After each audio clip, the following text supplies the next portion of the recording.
Hey everybody, I am Chris Baker from Lucky Gunner, and today I am going to cover some tips for getting the most out of the Beretta 1301 semi-auto shotgun. This is a follow-up to our last video where I shared my thoughts on the 1301 after 10 years of use. It's a very reliable shotgun and it'll eat just about any kind of ammo you feed it. But if you're not familiar with the specifics of how the 1301 operates, or if you're just new to semi-auto shotguns in general, you can run into some issues. Let's start with some basic terminology, just so we're all on the same page. This thing in here that moves back and forth is the bolt. This is the charging handle. Below that, we have the bolt release latch. On the bottom here is the shell lifter or shell carrier. This button at the base of the lifter is the carrier stop button. Loading the 1301 is pretty straightforward. We'll start by clearing it, open the action, check the chamber, check the carrier, those are clear, flip it over and check the mag tube, that is clear. Okay, gun is clear. Now let's load it. If I'm at the range and I am preparing to shoot, the first thing I'm gonna do is load the chamber, but when I open the bolt, it doesn't lock open unless I first press the carrier stop button. Then it locks open, pop a shell right onto the lifter, and press the bolt release latch.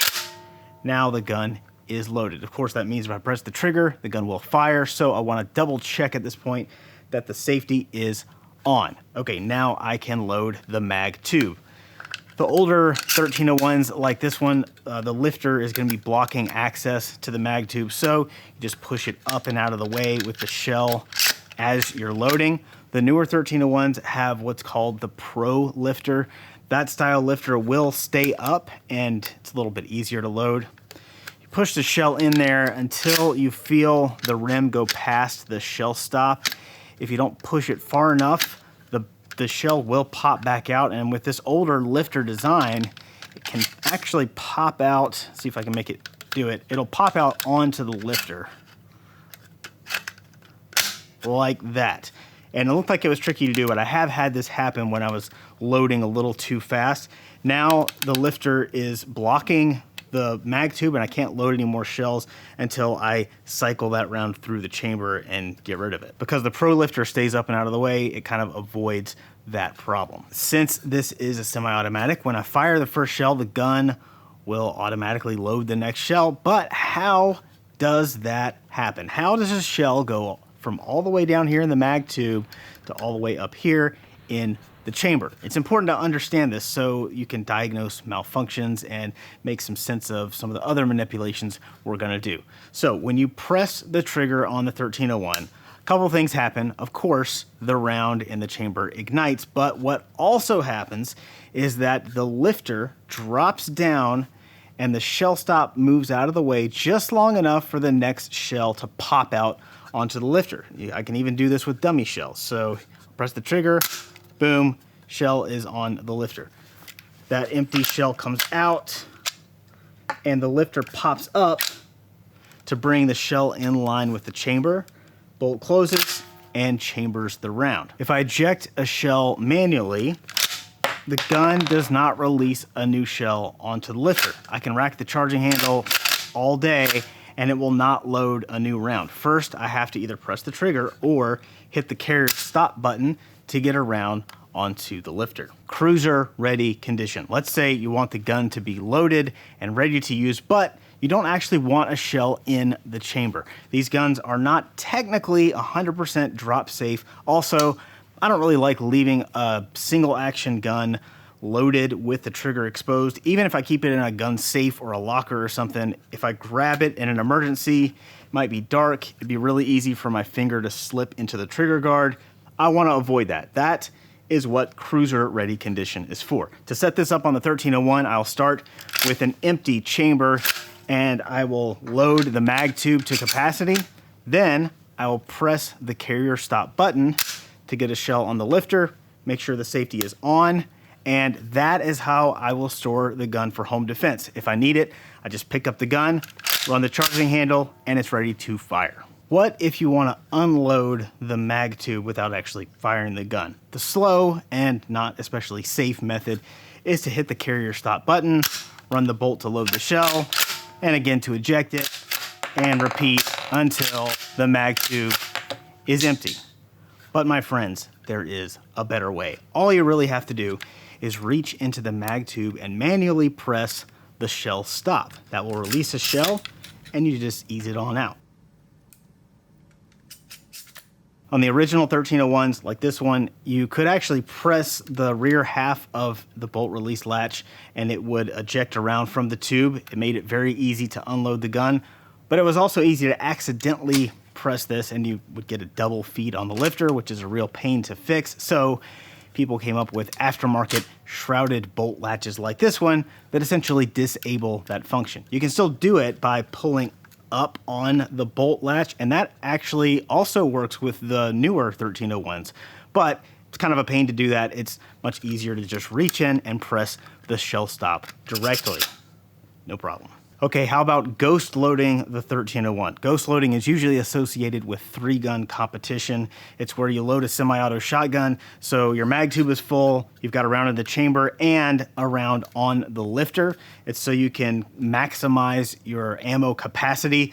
Most semi-autos are not designed to actually do this, so it can be kind of annoying to set up. It's not even possible with some of them, but it is possible with the 1301. So you start with an empty chamber and load the mag tube to capacity. Then you pull back the charging handle and hold it back, pop a shell in there, and manually put it in the chamber. Then, here's the tricky part. Take another shell, place it on the lifter. You gotta let the bolt forward about ½ an inch or so. Then you can push the shell down further. And then, yep, there you go. You can feel the bolt carrier pass over the top of the rim of the cartridge, and then you just let go and let it go the rest of the way. Make sure it's all the way in battery. Now I've got 7 + 1 + 1 for a total of 9 rounds. Probably not worth the effort unless you're about to shoot a stage in a match or something, but now you know how to do it. The slug changeover is another kind of niche technique, but it does have some uses. So let's say you've got buckshot in the chamber and the mag tube, but you want to load a slug to get a little more range. There are a couple of ways to do this. Your mag tube, if it's not at full capacity, you can just pop a slug in there, press the carrier stop button, and rack the buckshot out, slug goes in, and now you can shoot your slug. But what I think is a little easier, and the method I use, is to pull back the charging handle and hold it open, and then you just grab your slug and you port load it, and there you go. If you don't want to support the whole gun by the charging handle, that might feel a little precarious, you can always pin it under your shoulder like that, brace it against your knee, whatever works. Normally when you port load this gun, the lifter is not in your way. It will kind of be up and in your way if you do this kind of slug changeover, but it's really, you just push the shell in and the lifter pushes right down. Not really much of a problem. Okay, port loading. You shot the gun until it's empty, the bolt has locked open, you need a round in the chamber ASAP. What are you gonna do? There are tons of methods for emergency port loading the 1301. They all have strengths and weaknesses. I am not gonna cover all of those today, but let's talk about some of the common problems that come up when you're port loading. The most common issue is, and this applies to just about any of the techniques, that after you've got the shell in there, you hit the bolt latch and you've got a finger that gets in the way and it doesn't allow the bolt to close all the way. Sometimes the bolt can even look like it's totally closed and it's not. So this is a really common one that I see happen a lot. When I'm loading from under the receiver and I pop the shell in like that, I try to hit the bolt latch with my index finger and kind of fan my other fingers out of the way so the bolt is clear. If you prefer loading over the top like that, instead of just slapping the bolt latch with whatever finger is there, you might want to move your hand forward, hit it with the index finger. Same thing if you're doing a violin load. You want to make sure you get your finger forward and out of the way. Or strong side load, same thing.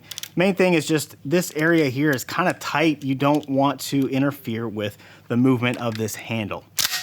The quickest way to port load by far is with one of these guys, a match saver, or in this case, a cheap knockoff of a match saver. You just swipe it in there, boom, couldn't be any easier. But there can be some problems with them. A match saver basically kind of crowds this workspace in here even more, so your fingers are even more likely to get in the way of the bolt handle. And that's just one of the issues I've seen with them. If you're gonna use a match saver, just make sure you practice with it a lot. Also practice other port loading techniques while you have the match saver mounted to see if it gets in your way, because you might have to port load more than once. Okay, the issue nobody wants to talk about: negligent discharges. Some of the shotgun instructors I know have recently been talking about 2 different types of NDs they have seen multiple times in classes. They tend to happen when people get in a hurry on timed drills and their technique is a little sloppy. The first is when the shooter starts at low ready with the safety on. At the signal, they disengage the safety and their finger slides onto the trigger hard enough to press the trigger before they're actually on target. Now, that's one reason why I'm not really interested in a trigger job on the 1301. The triggers are already light enough. In any case, disengaging the safety and pressing the trigger should be 2 distinct and separate actions. Try to keep it that way. The other ND is actually not specific to the 1301. It's an issue with the violin loading technique. Apparently, sometimes when people are hitting the bolt latch or after they're done loading the mag tube, they bring their hand back to the grip, and on the way, they're getting fingers caught in the trigger guard. The safety is usually not on when you're doing a reload, so you get caught and they're getting an ND that way. There are a couple of ways to avoid this. One is to make your hand like that into a flipper. You kind of fuse these 3 fingers together, and the other thing you can do is make sure you always, whether you're coming from up here or down here, you always go underneath the receiver, not alongside it. So you're probably going to be bringing the gun back to your shoulder at the same time.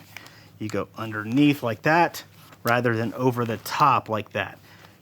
The combination of this and going underneath is going to help you keep your fingers away from areas they're not supposed to be. One final issue I wanted to mention with the 1301 is not a common one, but you should know about it anyway. Do not interfere with the loading port area when the gun is cycling. When you press the trigger, the lifter pops down to catch the next shell. And if you look, you can kind of see it sticking down a little bit right here, down out of the bottom of the receiver. So if the gun were sitting on a rest, or if you were shooting from some unconventional position and your hand was down here for some reason, you might actually block the lifter. It won't go all the way down. It won't get a new shell. And I found this out in a class when the instructor wanted us to shoot a bunch of slugs from prone. I was supporting the gun like this, and I discovered that I was blocking the lifter. So unless you're actually loading the tube, keep this whole area clear. Talking about all these tips and issues, you might get the impression that the 1301 is a finicky machine. It is really not. It's one of the most reliable shotguns you can buy. You have to understand a little about how it operates, mostly so you can stay out of its way and let it do its thing. Hope you guys found this helpful. Until next time, be sure to get your ammo from us with lightning fast shipping at Lucky Gunner.